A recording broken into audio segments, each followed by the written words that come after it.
Wisdom, the final frontier to true knowledge. Welcome to Wisdom Trek, where our mission is to create a legacy of wisdom, to seek out discernment and insights, to boldly grow where few have chosen to grow before.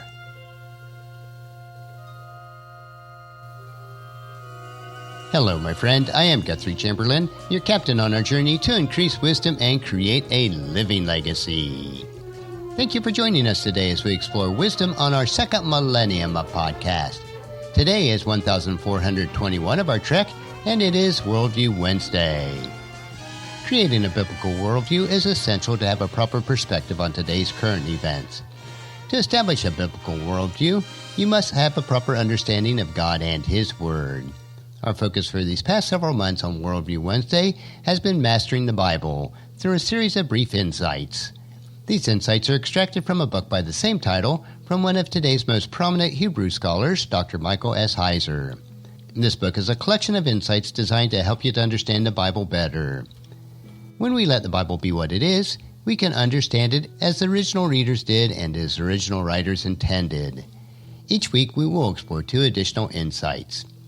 Today is Mastering the Bible, Revelation's date, and the connection to the Old Testament.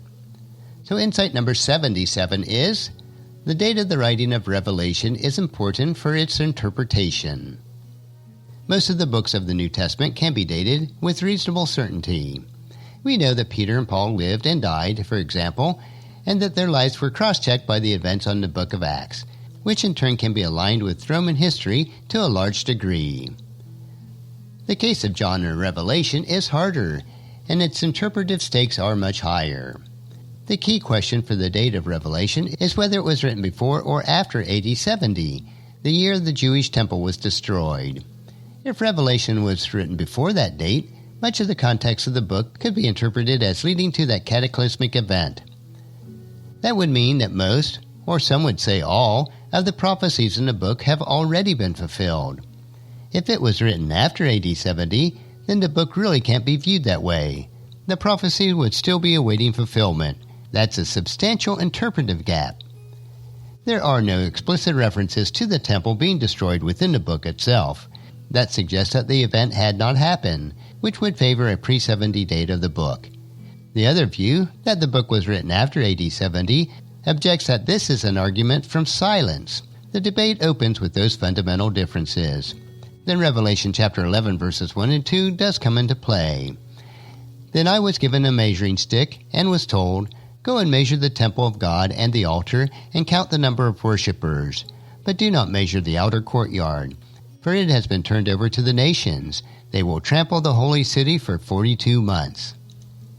Do John's word indicate that Jerusalem and its temple was literally still standing and under attack? If that's the case, then the city was destroyed in 3.5 years, and the book was written before AD 70. And that, in turn, is a serious reason to think that it is not pointing to a future beyond our time.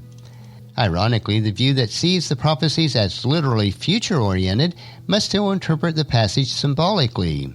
That Revelation chapter 11, verses 1 and 2 wasn't about the actual temple for a few years before AD 70.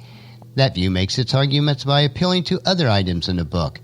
For example, it is argued that Babylon in the latter chapters of the book actually refers to Rome.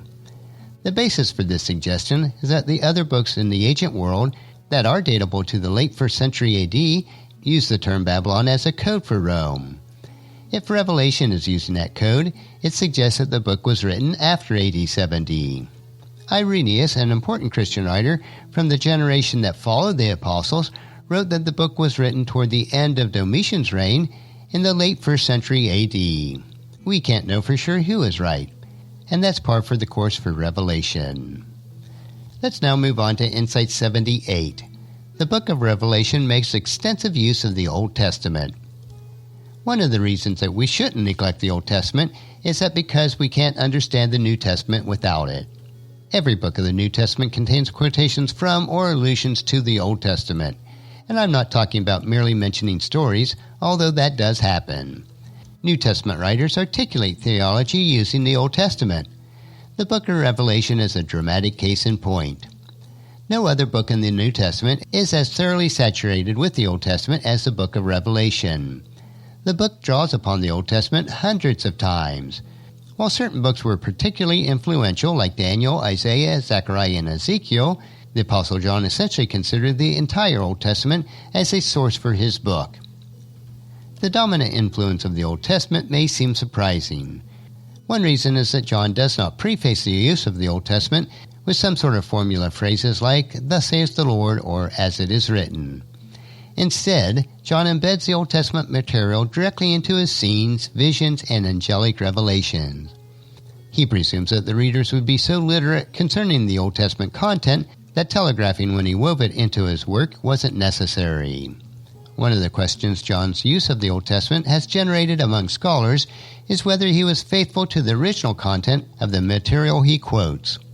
The question arises from passages like Revelation 5, where John combines creaturely images from Daniel and Ezekiel in his vision of the four beasts, Daniel 7, full of eyes, and the wheels of Ezekiel chapter 1. Is John just doing his own thing with the Old Testament? John doesn't ignore the original meaning of these or other passages he cites from the Old Testament. He is fully aware of the original context. Instead, he applies the Old Testament material, such as word phrases, symbols, and metaphors, to the new apocalyptic messaging of his own work. What all this means is that the key to interpreting the Old Testament isn't the newspaper or the most recent end times book, it is the Old Testament itself.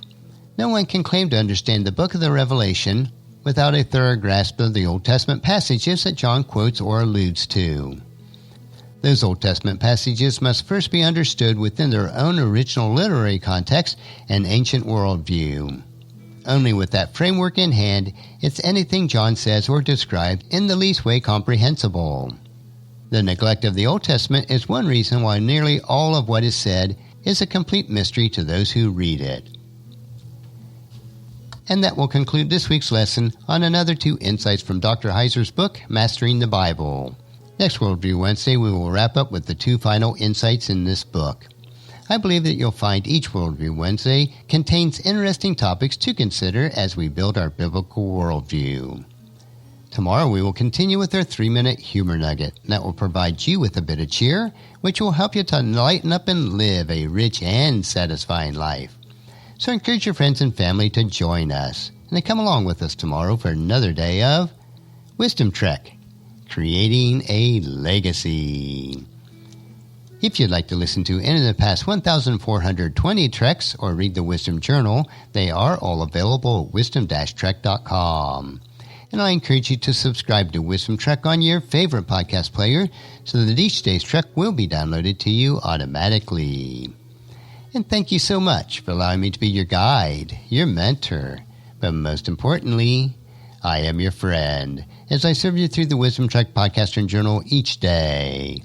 And as we take this trek of life together, let us always live abundantly, love unconditionally, listen intentionally, learn continuously, lend to others generously, lead with integrity, and leave a living legacy each day. I am Guthrie Chamberlain, reminding you to keep moving forward, enjoy your journey, and create a great day every day. See you tomorrow.